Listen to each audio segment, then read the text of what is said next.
ઓલી મને ઉડાડી દેવાની વાતો કરે છે, પણ અહીંયા યાદ રાખજે, અહીંયા ઉડે તો હા, નકર જો બાવરિયામાં ઘા.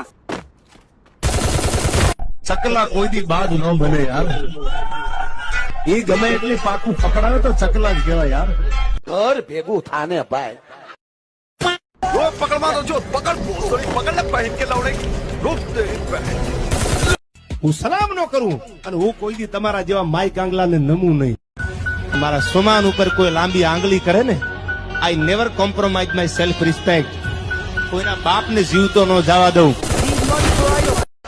આ ઘણા નથી એમ કેતા કે એકચ્યુઅલી હવે આ ઝઘડા બગડા આવું ના કરાય. ક્યારેક ક્યારેક રિચાર્જ કરાવવું પડે યાર. તમે વ્યવહારે સાચા હોય, તમારો માર્ગ સાચો હોય અને વગર વાંકે જો આડા ઉતરે તો તેથી કાર્ડ રિચાર્જ કરાવીને એનું ઓળખાણ દઈ દેવાય કે અમે આ છીએ યાર.